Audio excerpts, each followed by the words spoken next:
সবাইকে স্বাগত। নিউজ 24 সংবাদ, আপনাদের সঙ্গে পুরো সংবাদ জুড়ে আছি আমি তামিমুর রহমান তন্ময়। এতক্ষণ দেখছিলেন সংবাদ শিরোনাম, এবার যাচ্ছি পুরো সংবাদে।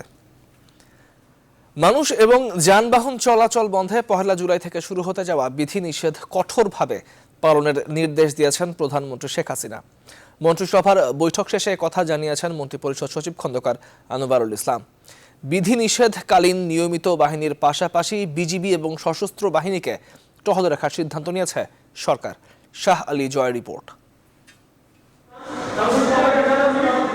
করোনার ঊর্ধ্বমুখী সংক্রমণের হার ঠেকাতে আবারও চলাচল নিয়ন্ত্রণের সিদ্ধান্ত নিল সরকার। আগামী 1 জুলাই থেকে 7 জুলাই মধ্যরাত পর্যন্ত জারি হচ্ছে কঠোর বিধিনিষেধ। এর আওতায় জরুরি সেবায় নিয়োজিত ব্যক্তিরা ছাড়া কেউ ঘর থেকে বের হতে পারবেন না। একদম আমরা 1 তারিখ থেকে স্ট্রিক্ট লকডাউনে মানে রেস্ট্রিকশনে যাচ্ছি ইনশাআল্লাহ। কোনো বের হওয়া যাবে না, বাসায় থাকতে হবে সবাই। মন্ত্রিসভার বৈঠক শেষে মন্ত্রিপরিষদ সচিব জানান, নিষেধাজ্ঞাকালীন প্রয়োজনীয় ব্যবস্থা নিতে যতটুকু সম্ভব ততটুকু কর্তৃত্ব দেওয়া হবে আইন শৃঙ্খলা বাহিনীর হাতে। আর্মি, বিজিবি, ব্যাটালিয়ন, পুলিশ তারা সবাই টহলে থাকবে এবং তাদেরকে যথাসম্ভব মানে যতটুকু সম্ভব যা দরকার সব প্রয়োজনীয় ব্যবস্থা নিতে তাদেরকে অথরিটি দেওয়া হয়েছে, বলা হয়েছে। এবার মুভমেন্ট পাস থাকবে না। মন্ত্রিপরিষদ সচিব জানান, বিধিনিষেধ সংক্রান্ত প্রজ্ঞাপন জারি হবে মঙ্গলবার। এ সময় রপ্তানিমুখী শিল্প কারখানা খোলা থাকবে কিনা সে সিদ্ধান্ত হবে ওই দিন। কালকে আমরা একটু ডিটেইল অর্ডার করে দিব। 7 তারিখের পরে বিধিনিষেধের মেয়াদ বাড়ানো হবে কিনা তখনকার পরিস্থিতি অনুযায়ী সিদ্ধান্ত নেবে সরকার। শাহ আলী জয়, নিউজ 24, ঢাকা। করোনা মোকাবেলায় সচিবদের জেলা পর্যায়ে স্বাস্থ্যসেবা ও সরকারি কার্যক্রম সমন্বয়ের দায়িত্ব দেওয়ায় ক্ষুব্ধ প্রতিক্রিয়া জানিয়েছেন প্রবীণ সাংসদ ও সাবেক বাণিজ্যমন্ত্রী তোফায়েল আহমেদ। দায়িত্ব দেওয়া হলেও সচিবদের অনেকেই সংশ্লিষ্ট জেলায় যাননি বলে অভিযোগ তুলেছেন তিনি। অন্যদিকে করোনা নিয়ে সরকারের মন্ত্রণালয়গুলোর মধ্যে সমন্বয় নেই বলে অভিযোগ জাসদ সভাপতি হাসানুল হক ইনুর কণ্ঠে। সোমবার জাতীয় সংসদে তারা এসব অভিযোগ তোলেন। বিস্তারিত জানাচ্ছেন লাকমিনা জাসমিন সোমা। সোমবার জাতীয় সংসদে 2021-22 অর্থ বছরের প্রস্তাবিত বাজেটের উপর সাধারণ আলোচনায় ঘুরে ফিরেই আসে সমকালীন ইস্যু। এ সময় আওয়ামী লীগ নেতা ও সাবেক বাণিজ্য মন্ত্রী তোফায়েল আহমেদ বলেন, করোনা মোকাবেলায় জেলাওয়ারি সচিবদের দায়িত্ব দেওয়ার মাধ্যমে রাজনীতিবিদদের কর্তৃত্ব ম্লান হয়েছে। মানুষ মনে করে আমরা যা দেই এটা প্রশাসনিক কর্মকর্তারাই দেয়, অথচ প্রশাসনিক যারা কর্মকর্তা তারা কিন্তু যায়ই নাই, অনেকে যায়ই নাই। যেমন আমার নিজের ভোলায় যাকে দেওয়া হয়েছে তিনি এখন পর্যন্ত যান নাই। এটা কিন্তু ঠিক না মাননীয় স্পিকার। এটা একটা রাজনৈতিক সরকার এবং রাজনীতিবিদদের যে একটা কর্তৃত্ব, যে একটা কাজ, সেটা কিন্তু ম্লান হয়ে যায়। অধিবেশনের পয়েন্ট অফ অর্ডারে দাঁড়িয়ে করোনা মোকাবেলায় সরকারের মন্ত্রণালয়গুলোর মধ্যে সমন্বয়হীনতার অভিযোগ তোলেন জাসদ সভাপতি ও সাবেক তথ্যমন্ত্রী হাসানুল হক ইনু। প্রজ্ঞাপনে পরস্পর বিরোধী বক্তব্য রয়েছে, তাই আমি মনে করি এরকম পরিস্থিতিতে এটা বাঞ্ছনীয় নয়। একই সঙ্গে আমি যতটুকু জানি করোনা পরিস্থিতি মোকাবেলা করার জন্য স্বাস্থ্য মন্ত্রণালয় সহ 9টি মন্ত্রণালয় সম্পৃক্ত। এই 9টি মন্ত্রণালয়ের সমন্বয়হীনতাও লক্ষণীয়। সাধারণ আলোচনায় হেফাজতকে জঙ্গি সংগঠন আখ্যা দিয়ে নিষিদ্ধ করার দাবি তোলেন আওয়ামী লীগ নেতা শেখ সেলিম। এটা হলো ওই যে আপনার আল-শামস বাহিনী, কিসের হেফাজত? এরা মানুষ মেরে হেফাজত করে, ইসলামকে হেফাজত করবে? এটা একটা জঙ্গি সংগঠন, এটাকে নিষিদ্ধ করা হোক। এছাড়াও মগবাজারে বিস্ফোরণের ঘটনায় জড়িতদের জবাবদিহিতার আওতায় আনার দাবি তোলেন বেশ কয়েকজন সংসদ সদস্য। দুর্ঘটনার কারণটা এবং এটা কি প্রতিকার এবং এই যে মানুষগুলো মারা গেল। লাকমিনা জাসমিন সোমা, নিউজ 24, ঢাকা। যাদের কারণে তৃণমূলে নির্বাচিত জনপ্রতিনিধিদের সম্পৃক্ত করা না গেলে সরকারি কর্মকর্তা, পুলিশ, বিজিবি দিয়ে এই লকডাউন কখনোই সফল হবে না বলে মনে করেন রাজনীতিবিদেরা। স্থানীয় ইউনিয়ন পরিষদ, উপজেলা পরিষদের নির্বাচিত চেয়ারম্যান, মেম্বার এবং সরকারি কর্মকর্তা কর্মচারীদের সমন্বয় কমিটি গঠন করার আহ্বান তাই জানিয়েছেন তারা। বিস্তারিত জানাচ্ছেন তৌহিদ শান্ত। সীমিত আকারের লকডাউন চলছেই। ঘোষণা এসেছে 1 জুলাই থেকে ঘর হতেই বের হতে পারবে না মানুষ। কঠোর লকডাউন প্রথম পর্যায়ে 7 জুলাই পর্যন্ত 7 দিন বলবৎ থাকবে। সাধারণ মানুষের মাঝে সাধারণ ছুটি, সীমিত আকারের লকডাউন, কঠোর লকডাউন, শাটডাউন এসব শব্দ রাজপথের কোন অবস্থাকে নির্দেশ করে এ নিয়েও বিভ্রান্তি দৃশ্যমান। সীমিত বা কঠোর যেমন লকডাউনই হোক না কেন, মানুষকে সচেতনতার ভেতরে না আনা গেলে ফলাফল শূন্যই হবে বলছেন রাজনীতিবিদরা। অ্যাওয়ারনেসের জন্য জনপ্রতিনিধিরা সম্পৃক্ত হওয়া বাঞ্ছনীয়। জনপ্রতিনিধিদের যুক্ত করলে আমার মনে হয় কার্যক্রম আরো সফল হবে। নেতারা মনে করেন জনগণের প্রতিনিধিরাই করোনা সংক্রমণ রোধে মানুষকে কার্যকরভাবে সচেতন করে তুলতে পারবে। জনগণের নির্বাচিত প্রতিনিধি, রাজনৈতিক কর্মী, সমাজকর্মী, এনজিও, সামাজিক ব্যক্তিত্বদের সমন্বয়ে একটি কমিটি আইনানুগভাবে প্রতিষ্ঠা করা দরকার। সরকারি কর্মচারী আর পুলিশের লোক দিয়ে আর বিজিবির লোক দিয়ে শাটডাউন লকডাউন কার্যকরী হয় না। করোনা সংক্রমণ মোকাবেলায় স্থানীয় থেকে কেন্দ্রীয় পর্যায়ে প্রতি ক্ষেত্রেই জনপ্রতিনিধিদের সম্পৃক্ত করে কাজ করার জন্য সরকারি কর্মকর্তা সহ সংশ্লিষ্টদের প্রতি পরামর্শ রেখেছেন এই নেতারা। তৌহিদ শান্ত, নিউজ 24, ঢাকা। এবারে দেশের করোনা পরিস্থিতির খবর। দেশে একদিনে করোনায় সর্বোচ্চ মৃত্যুর পরদিন সর্বোচ্চ রোগী শনাক্তেরও রেকর্ড হলো। গেল 24 ঘন্টায় নতুন করোনা রোগী শনাক্ত হয়েছে 8,364 জন। গত বছরের 8ই মার্চ দেশে প্রথম করোনা ধরা পড়ার পর থেকে এখনো পর্যন্ত এটাই 24 ঘন্টায় সর্বোচ্চ সংখ্যক রোগীর শনাক্তের রেকর্ড। গেল দিন স্বাস্থ্য অধিদপ্তরের সংবাদ বিজ্ঞপ্তিতে তথ্য জানানো হয়। গেল 24 ঘন্টায় করোনায় মৃত্যু হয়েছে 104 জনের। দেশে পর্যন্ত করোনা সংক্রমিত শনাক্ত রোগীর সংখ্যা বেড়ে দাঁড়িয়েছে মোট 8,96,770 জন। মোট মৃত্যু হয়েছে 14,276 জনের। সুস্থ হয়েছেন 8,07,673 জন। গত 24 ঘন্টায় মোট 35,059 জনের নমুনা পরীক্ষা করা হয়। পরীক্ষার বিপরীতে রোগী শনাক্তের হার দাঁড়িয়েছে 23.86%। সীমিত পরিসরে 3 দিনব্যাপী লকডাউনের প্রথম দিন পার হয়েছে একেবারেই ঢিলেঢালাভাবে। রাজধানীতে গণপরিবহন ছাড়াও ছিল সব ধরনের যানবাহনের চলাচল। বিভিন্ন সড়কে ছিল যানজট। তৌফিক মাহমুদ মুন্না জানাচ্ছেন বিস্তারিত। রোববার বিকেলে সারা দেশে সীমিত পরিসরে লকডাউন কার্যকরের জন্য প্রজ্ঞাপন জারি করে সরকার। বলা হয় সোমবার থেকে 3 দিনব্যাপী পণ্যবাহী যানবাহন ও রিক্সা ছাড়া সব ধরনের গণপরিবহন বন্ধ থাকবে। কিন্তু বাস্তবতা ভিন্ন। সীমিত লকডাউনের প্রথম দিনের রাজধানীর অন্যতম প্রবেশ পথ গাবতলীর চিত্র এটি। পণ্যবাহী যানবাহন ও রিক্সা থেকেও বেশি চলাচল করছে ব্যক্তিগত পরিবহন। আবার পায়ে হেঁটেও মানুষজন চলাচল করছে। অনেকের গন্তব্য আবার উত্তরবঙ্গ বা দক্ষিণবঙ্গের কোনো জেলা। চেষ্টা করতেছি যাওয়ার জন্য, ইনশাল্লাহ যাব। দিনাজপুর যাব। কিভাবে যাবেন? যেভাবে যাওয়া যায় দেখি। না যাই তার উপায় নেই, আর রাস্তায় বাড়াইছি। আমি মনে করি যে রিস্কেটে গেলেই যাওয়া লাগবে, আর যেভাবে গেলেই যাওয়া লাগবে। যাচ্ছে আসছিলাম, যাইতে হবে তো বাড়িতে। ঢাকায় তো থাকার ব্যবস্থা নাই আমাদের। জনগণের চলাচল নিয়ন্ত্রণে অনেকটাই হিমশিম খাচ্ছে দায়িত্বে থাকা আইন শৃঙ্খলা বাহিনীর সদস্যরা। না প্রয়োজন বেতনটা বেরোচ্ছে না, ম্যাক্সিমাম অফিসের কাজে, গার্মেন্টসের কাজে, সাভারে বিভিন্ন কাজ ছাড়া খুব কম বেরোচ্ছে। রাজধানীর ভেতরের দৃশ্য অনেকটাই একই রকম। রিক্সা বা পণ্যবাহী যানবাহনের চেয়ে ব্যক্তিগত গাড়ির সংখ্যাই বেশি। রয়েছে যানজটও। ছিল না স্বাস্থ্যবিধি মানার ন্যূনতম কোনো বালাই। আমি এইমাত্র উঠছি রিক্সায়, তো এই জন্য মানে মাস্কটা পরবো। এই বরং সাইকেল চালাইলে তাই আর কি। আমি করতেছি, সমস্যা নাই। এক্সট্রা মাস্ক না, ওনার রাস্তায় পড়ে গেছে। সীমিত পরিসরে এই লকডাউন বৃহস্পতিবার সন্ধ্যা 6টা পর্যন্ত চলবে। তৌফিক মাহমুদ মুন্না, নিউজ 24, ঢাকা। এদিকে লকডাউনে ব্যবসা বাণিজ্য নিয়ে চরম উৎকণ্ঠায় রয়েছেন ব্যবসায়ীরা। দেশের শীর্ষ ব্যবসায়ীদের সংগঠন FBCCI সভাপতির মতে লকডাউন কোনো সমাধান নয়, বরং এতে জীবিকা নিয়ে অনিশ্চয়তায় পড়েছে কয়েক কোটি মানুষ। লকডাউন না বাড়িয়ে জনসচেতনতা বাড়ানোর ওপর জোর দিচ্ছেন বিশেষজ্ঞরা। সুলতান আহমেদ জানাচ্ছেন বিস্তারিত। লকডাউনে বন্ধ হয়ে পড়েছে দোকানপাট, ছোট বড় ব্যবসা প্রতিষ্ঠান, যাতে জীবিকা নিয়ে নতুন অনিশ্চয়তায় পড়েছে প্রায় 2 কোটি কর্মচারী। পাশাপাশি অস্থায়ী কাজ করে যাদের জীবন চলে তাদেরও খাবার জোগাতে হিমশিম খেতে হচ্ছে। সামনে ঈদ, তাই বেতন বোনাসের অনিশ্চয়তা ভর করেছে বেসরকারি খাতের চাকুরিজীবীদের। এমন বাস্তবতায় মালিকদের চিন্তা আরও বড়। রপ্তানি আদেশ বাতিল হওয়া, শ্রমিকদের বেতন বোনাসের ব্যবস্থা করা, আবার ব্যাংক ঋণ পরিশোধ, এমন নানা বাস্তবতার সামনে তারা। FBCCI সভাপতি তাই দাবি করছেন লকডাউন যতটা সম্ভব কমিয়ে আনার। তাতে বাঁচবে মালিক শ্রমিক উভয় পক্ষ। গ্রামে কিন্তু বাংলাদেশের সমস্ত জেলা অলমোস্ট এখন কিন্তু এফেক্টেড। তো এই অবস্থায় আমি মনে করি গণসচেতনতা অনেক বড় ব্যাপার। যত সময় করা যায়, প্লাস মানুষকে যত বেশি অ্যাওয়ারনেসের মধ্যে নিয়ে আসা যায়।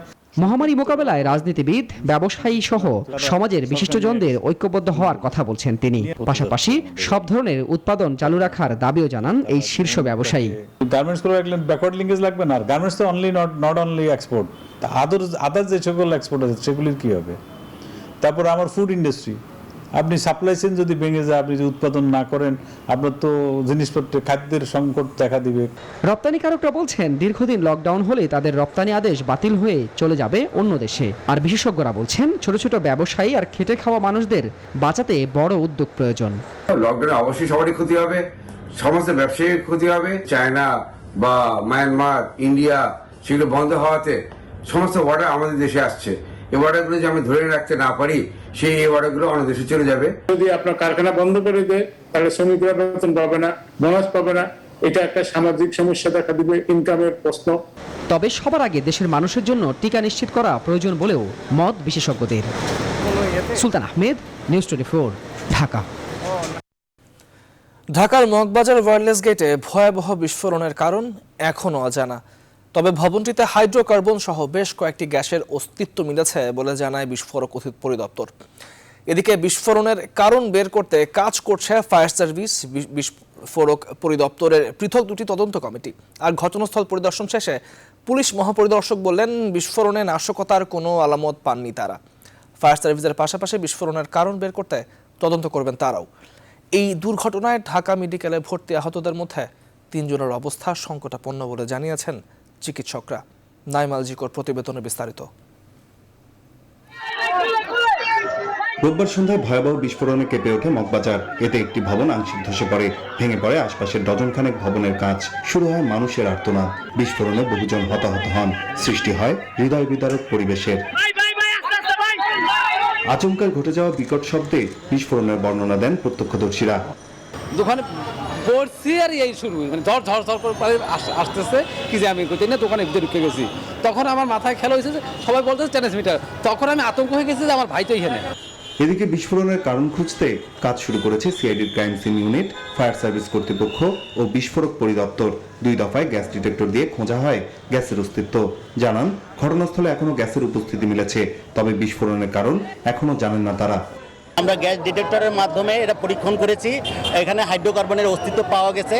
হাইড্রোকার্বনের অস্তিত্ব পাওয়া গেলে এটাকে ন্যাচারাল গ্যাস হিসেবে এটাকে ধরে নিতে হবে। ওরকম কিছু একটা অনুমান করছি, কিন্তু কংক্রিটভাবে এখনই আসলে বলা সম্ভব না যে এটা আসলে কি থেকে এক্সপ্লোশনটা হয়েছে। এই ভবনটা নাজুকের কারণে, বিস্ফোরণের কারণে এখন যে কোনো সময় কিন্তু ভেঙে যেতে পারে। এর আগে ঘটনাস্থল পরিদর্শন করেন পুলিশ মহাপরিদর্শক বেনজির আহমেদ। বলেন এই বিস্ফোরণে নাশকতার কোনো আলামত পাওয়া যায়নি। বম ইউনিট, এক্সপ্লোশন যে আমাদের ইউনিটগুলো আছে সেগুলো নিয়ে আমরা একটা তদন্ত কমিটি করব। এই ধরনের বিস্ফোরক হয়, এটা অন্তত 3-4 দিকে যাবে আর কি। কিন্তু এটা দেখেন একদিকে, একমুখী। আর এই ইয়া ছাড়া, আপনার গ্লাসের ভাঙা টুকরা ছাড়া অন্য কিছু কিন্তু আমরা এখন পর্যন্ত খুঁজে পাইনি।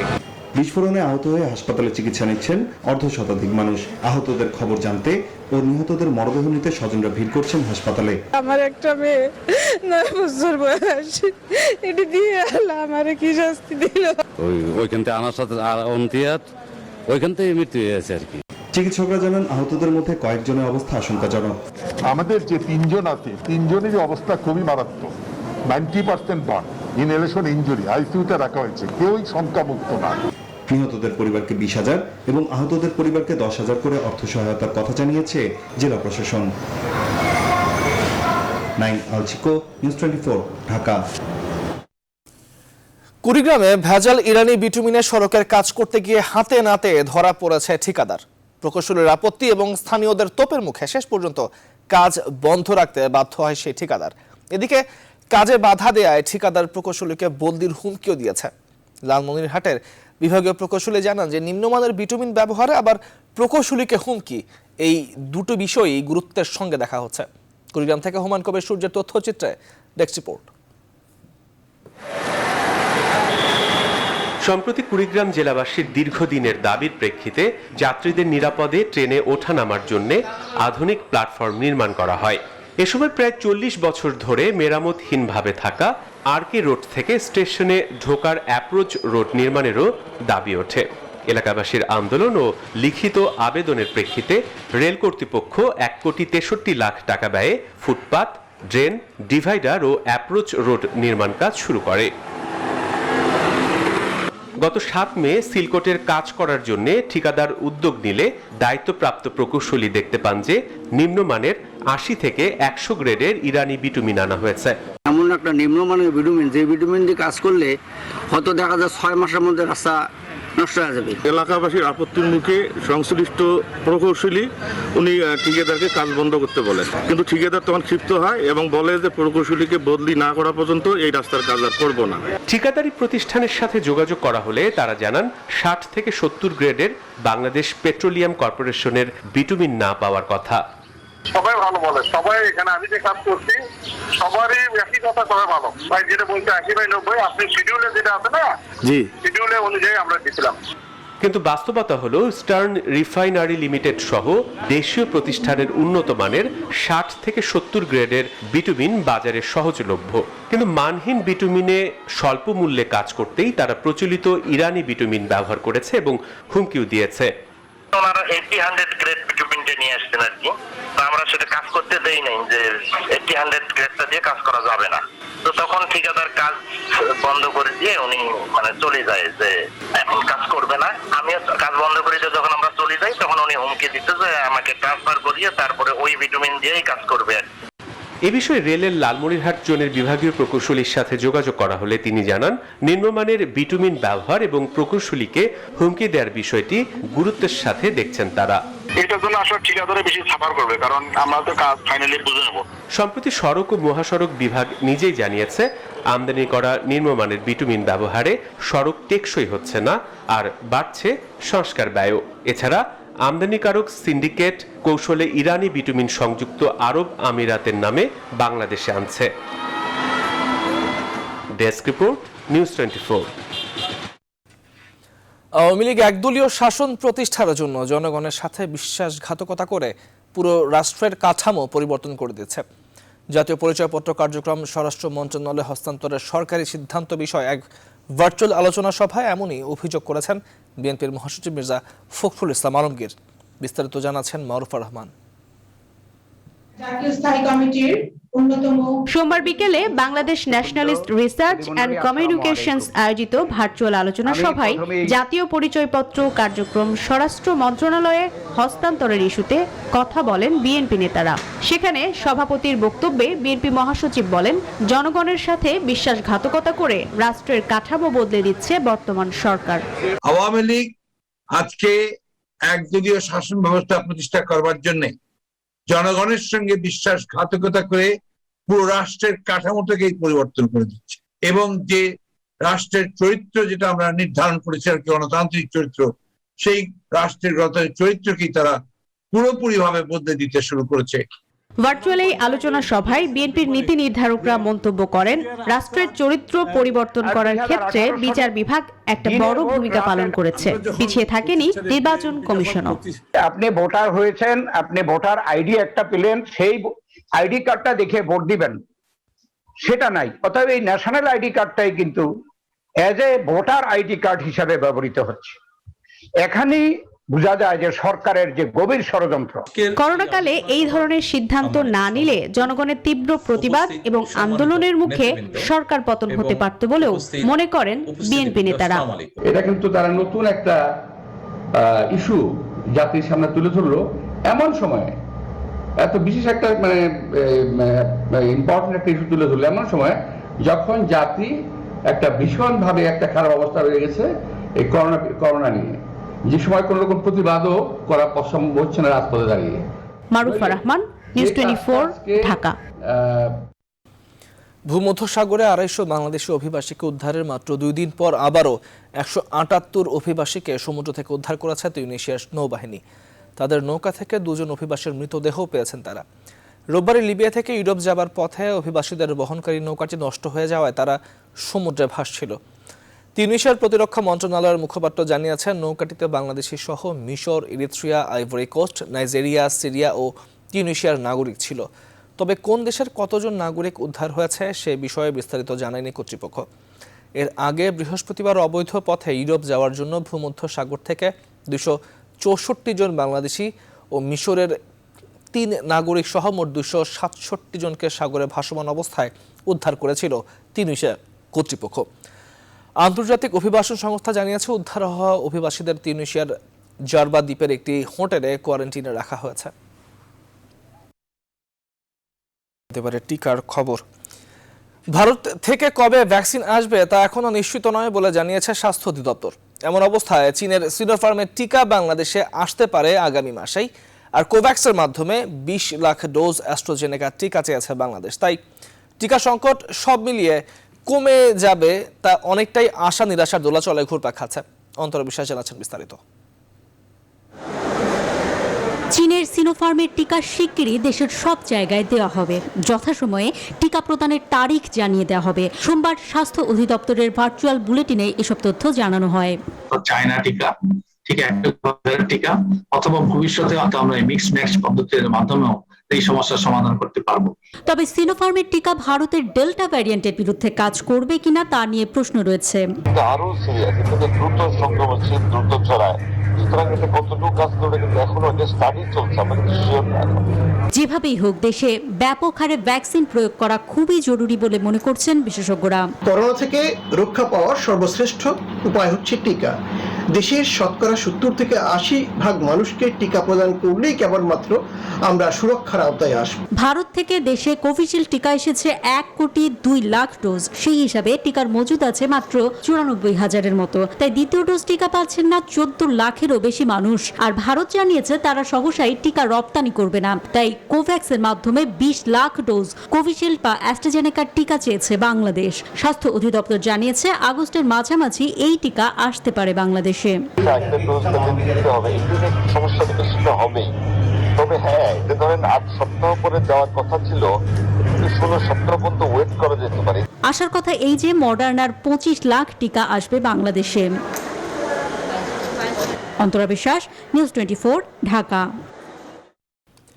করোনা, পরিবহন সংকট, বিধিনিষেধ কোনো কিছুতেই থামছে না ঘরমুখো মানুষের স্রোত।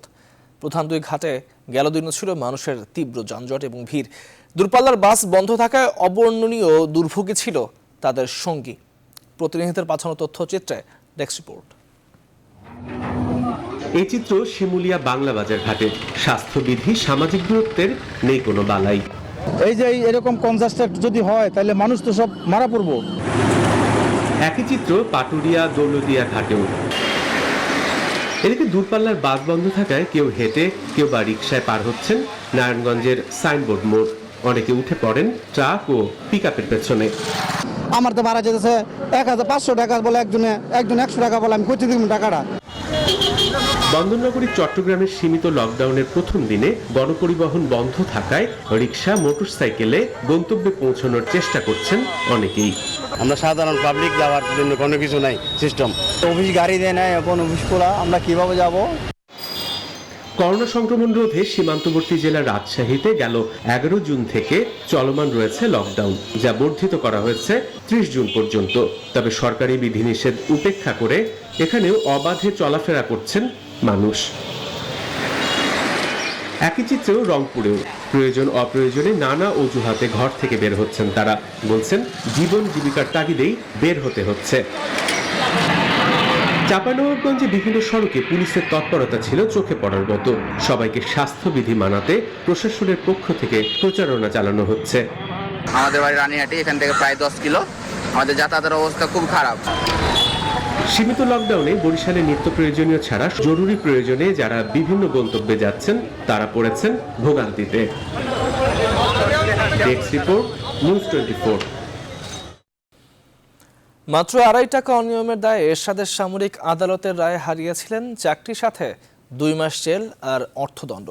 দর্শক, বলছিলাম বীর মুক্তিযোদ্ধা মোহাম্মদ ওবায়দুল আলম আকনের কথা। 39 বছর পর অবশেষে নিজের অধিকার ফিরে পেলেন তিনি। 1982 সালে কুষ্টিয়ার কৃষি সম্প্রসারণ অধিদপ্তরের কর্মকর্তা সেই মুক্তিযোদ্ধার দণ্ড বাতিল করে চাকরিকালীন সব সুবিধা দিতে হাইকোর্টের রায় বহাল রেখেছেন আপিল বিভাগ। বিস্তারিত হাবিবুল ইসলাম হাবিবের রিপোর্টে। একই পরিবারের 5 মুক্তিযোদ্ধা, তাদের একজন মোহাম্মদ ওবায়দুল আলম। সেই বীর মুক্তিযোদ্ধাকে মাত্র 2.5 টাকা বেশি দামে সরকারি পাট বিক্রির অভিযোগে স্বাধীনতার 11 বছরের মাথায় চাকরি হারাতে হয়। সামরিক শাসক এরশাদের শাসনামলে কোর্ট মার্শালে তাকে দেয়া হয় 2 মাসের কারাদণ্ড, সাথে 1000 টাকা জরিমানা। আমি চতুর্থ, কিন্তু আর 4 ভাই। এরপর থেকে পরিবার নিয়ে তার দিন কেটেছে নিদারুণ কষ্টে, কিন্তু চাকুরিতে আর ফেরা হয়নি তার। কোনো উপায় না পেয়ে 2017 সালের সামরিক আদালতে দেয়া সাজা চ্যালেঞ্জ করে হাইকোর্টে রিট আবেদন করেন ওবায়দুল। সেই রিটে সামরিক আদালতের সাজা বাতিল করে তার চাকরি থেকে অবসর গ্রহণ পর্যন্ত সব বেতন ভাতা সহ যাবতীয় পাওনা দিতে নির্দেশ দেন হাইকোর্ট। তবে রায়ের বিরুদ্ধে কৃষি সম্প্রসারণ অধিদপ্তরের আপিলের রায়ে শুধু সাজা বাতিলের অংশ বহাল রেখে বেতন ভাতা দেওয়ার আদেশ বাতিল করা হয়। সেই রায়ের বিরুদ্ধে রিভিউ আবেদন করেন এই মুক্তিযোদ্ধা। রিভিউয়ের রায়ে নিজের অধিকার ফিরে পেলেন তিনি। না, আমি এসব নেবো কি জন্য? তো আমি বেচা কিনে করি না, সরকারের লেনদেন তো আমার কাছে নাই। সরকার সমিতির সভাপতি সবখানে আমরা ইয়া করি না। আজকে আমার এই সাজার সম্পূর্ণ বেকসুর খালাস দিল, সাজাও আমার নাই, হাইকোর্টের রায় বহাল রেখে। এ রায়ে সন্তোষ প্রকাশ করে এরশাদ সরকারের সময় বাবাকে মিথ্যা অভিযোগে দেয়া সাজার পর পরিবারের কঠিন সময় পার করার কথা জানান তার সন্তান। 39 বছর পর বাবার আজকে যে বিজয়, এটা সত্যিই একটা ঐতিহাসিক রায় একজন মুক্তিযোদ্ধা হিসাবে। তো কষ্ট একটা ফ্যামিলিতে আসলে এটা আমরা শুধু হয়তো সহ্য করছি, অন্য কোনো ফ্যামিলি হইলে হয়তো সহ্য করতে পারতো না। 2010 সালে এক রিট আবেদনের রায়ে সংবিধানের 7ম সংশোধনী অবৈধ ঘোষণার পাশাপাশি 1982 সালে মার্চে ঘোষিত এরশাদের সামরিক শাসন বাতিল করে রায় দেন হাইকোর্ট। পরে 2012 সালে সামরিক আদালতের সেই সাজা ও চাকুরিচ্যুতির সিদ্ধান্ত চ্যালেঞ্জ করে হাইকোর্টে রিট আবেদন করেন ওবায়দুল আকন। হাবিবুল ইসলাম হাবিব, নিউজ 24, ঢাকা। পিকে হালদার কাণ্ডে আলোচনায় আসা আর্থিক প্রতিষ্ঠান Peoples leasing and financial services লিমিটেডকে পুনর্গঠন বা পুনরুজ্জীবিত করে দিয়েছেন হাইকোর্ট। প্রতিষ্ঠানটির পরিচালনার জন্য একটি বোর্ডও গঠন করে দিয়েছেন আদালত। তবে বোর্ডে কারা থাকছেন তা লিখিত আদেশে জানা যাবে। 201 জন আমানতকারীর শুনানি নিয়ে সোমবার বিচারপতি মোহাম্মদ খুরশিদ আলম সরকারের হাইকোর্ট বেঞ্চ এই আদেশ দেন। ঢাকা আশুলিয়ায় আলোচিত খাদেমের পায়ের রক কাটা মামলার প্রধান আসামি কিশোর গ্যাং রাকিব গ্রুপের নেতা রাকিব সহ 2 জনকে গ্রেপ্তার করেছে র্যাব। এই সময় তাদের কাছ থেকে বিদেশি পিস্তল, ধারালো দেশীয় অস্ত্র ও মাদক উদ্ধার করা হয়। সোমবার বিকেলে র্যাব মিডিয়া সেন্টারে এক সংবাদ সম্মেলনে র্যাব 4-এর অধিনায়ক মোজাম্মেল হক এসব কথা বলেন। তিনি জানান, অনেক আগে থেকে চক্রটি এই ধরনের কাজ করে আসছিল। প্রাথমিক জিজ্ঞাসাবাদে এই ঘটনার দায় স্বীকার করেছে আসামিরা। এই ঘটনার সাথে সম্পৃক্ত সবাইকে আইনের আওতায় আনা হবে বলেও জানান তিনি। সাধারণত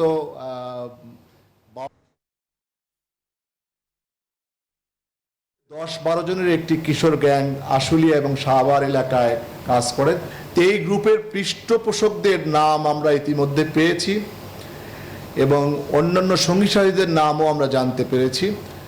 তাদেরকে গ্রেপ্তারে আমাদের টিম কাজ করছে। আমরা শীঘ্রই তাদেরকে গ্রেপ্তার করতে সক্ষম হব। এবারে ফার্স্ট সিকিউরিটি ইসলামী ব্যাংক অর্থ বাণিজ্য সংবাদ।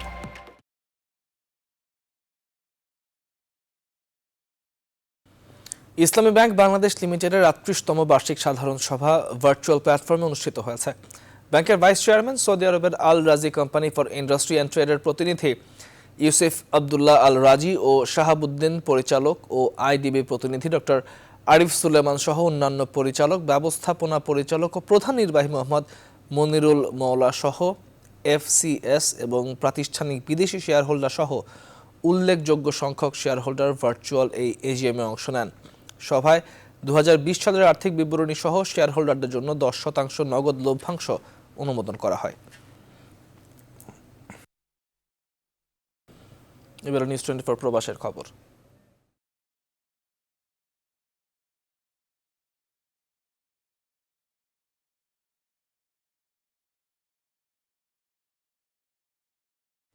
স্পেনে করোনা ভাইরাসের প্রকোপ নিয়ন্ত্রণে আসায় দীর্ঘ 1 বছরেরও বেশি সময় পর মাস্ক ব্যবহারের বাধ্যবাধকতা প্রত্যাহার করেছে স্পেন সরকার।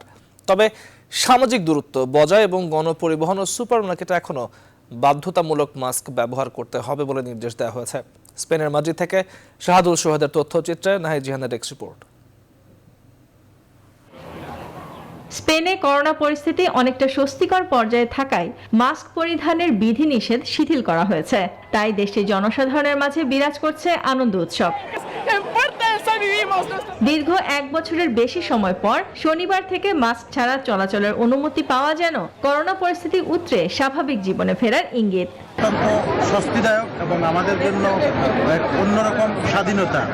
মাস্ক ছাড়া আমরা ঘুরছি, আমাদের অনেক ভালো লাগছে। আর স্পেনে বর্তমানে এই স্বাভাবিক পরিস্থিতি অনেকটা নিয়ন্ত্রণে, আর এটাই হচ্ছে আমাদের জন্য অনেক বড় একটা প্রাপ্তি। তবে যেসব জায়গায় সামাজিক দূরত্ব বজায় রাখা সম্ভব নয় তেমন পাবলিক প্লেসগুলোতে মাস্ক পরিধানের বিধান রেখেছে দেশটির সরকার। বিশেষ করে গণপরিবহন, সুপারমার্কেটে এখনো মাস্ক পরিধান বাধ্যতামূলক রাখা হয়েছে। স্পেনের স্বাস্থ্য মন্ত্রণালয়ের সর্বশেষ 25 জুনের তথ্য অনুযায়ী করোনার টিকার 2টি ডোজ নিয়েছেন 33.5% মানুষ, আর প্রথম ডোজ নিয়েছেন 51.3% মানুষ।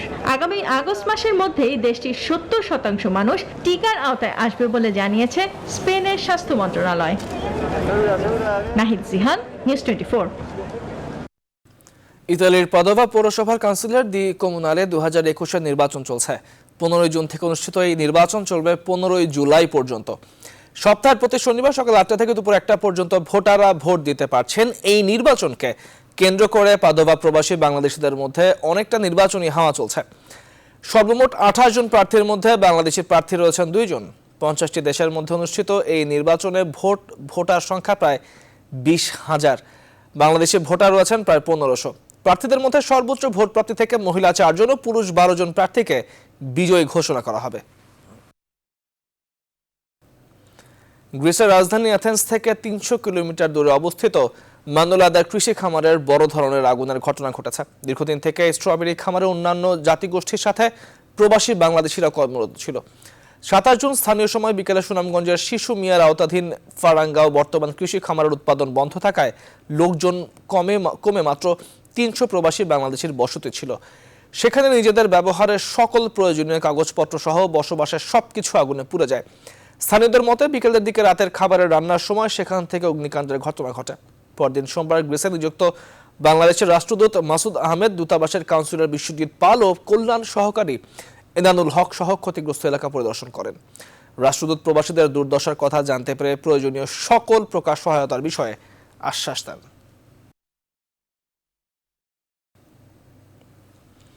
জাহাঙ্গীর ইসলাম নামে ইতালি প্রবাসী এক যুবক মিলান কনসাল অফিসে পাসপোর্টের সংশোধনের আবেদনের তথ্য জানতে গিয়ে কনসুলেটের অফিসের সিন্ডিকেট কর্মচারীর হাতে নির্যাতনের শিকার হয়েছেন বলে অভিযোগ তুলেছেন। এক ভিডিও বার্তায় তিনি নিজের পাসপোর্টটি ফেরত পাবার জন্য প্রধানমন্ত্রীর কাছে মিনতি করেন। নিজের মায়ের কবরটি একবার দেখার জন্য দেশে ফিরতে চান তিনি। ভিডিও বার্তায় তিনি জানান 2012 সাল থেকে ইতালিতে বসবাস করে 2017 সালে সেখানে রেসিডেন্টশিপ পান তিনি। কিন্তু পাসপোর্টের বয়স সংশোধনের জন্য মিলান কনসুলেট অফিসে বরাবর আবেদন করে গত 5 বছর হয়নি তারও এই সংশোধন। এই অবস্থায় কনসুলেট অফিসের সিন্ডিকেট হোতা পরিচ্ছন্নতা কর্মী জাকিরের কাছে অনুরোধ করলে সে 3 লাখ টাকা ঘুষ দাবি করে। সেটা দিতে অপারগতা জানালে জাহাঙ্গীরের সঙ্গে অশালীন ভাষা ব্যবহার করে হুমকি দেয় এবং শারীরিকভাবেও আঘাত করে। কিন্তু এই বিষয়ে কনসুলেট থেকে কোনো ব্যবস্থা নেওয়া হয়নি বলেও অভিযোগ উঠেছে। এবারে নিউজ 24 স্পোর্টস। নারী ফুটবলের লিগে জয়ের ধারা অব্যাহত রেখেছে বসুন্ধরা কিংস। এফসি ব্রাহ্মণবাড়িয়ার বিপক্ষে 6-0 গোলের বড় ব্যবধানে জিতেছে সাবিনার দল। সোমবার ম্যাচের শুরু থেকে আক্রমণাত্মক ফুটবল খেলে বসুন্ধরা কিংস। ম্যাচের 6 মিনিটেই সাবিনার গোলে লিড নেয় তারা। এরপর ম্যাচের 18-21 মিনিটে 2টি গোল করেন কৃষ্ণা। 49 মিনিটে চতুর্থ গোলটি আসে স্বপ্নার পা থেকে, আর ম্যাচ শেষ হবার 1 মিনিট আগে সুলতানার গোলে ব্যবধান দাঁড়ায় 5-0। আর শেষে ম্যাচে অতিরিক্ত সময়ে নিজের জোড়া গোল পূর্ণ করেন স্বপ্না। শেষে 6-0 গোলের বড় ব্যবধান নিয়েই মাঠ ছাড়ে বসুন্ধরা কিংসের নারী দল। কোপা আমেরিকার এই গ্রুপের শেষ রাউন্ডে আজ ভোরে মাঠে নামবে আর্জেন্টিনা। এই গ্রুপের শীর্ষে থাকা আলবিসেলেস্তেদের প্রতিপক্ষ বলিভিয়া। প্যান্টেনাল স্টেডিয়ামে ম্যাচটি শুরু হবে বাংলাদেশ সময় ভোর 6টায়। একই সময়ে এই গ্রুপের অপর ম্যাচে মুখোমুখি হবে উরুগুয়ে ও প্যারাগুয়ে। কোপা আমেরিকার এই গ্রুপ থেকে এরই মধ্যে শেষ 8 নিশ্চিত করেছে আর্জেন্টিনা। তবে এখনো নির্ধারণ হয়নি কারা হচ্ছে এই গ্রুপের চ্যাম্পিয়ন। দর্শক, শেষ করছে এখনকার নিউজ 24 সংবাদ। এতক্ষণ সঙ্গে থাকবার জন্য ধন্যবাদ সবাইকে।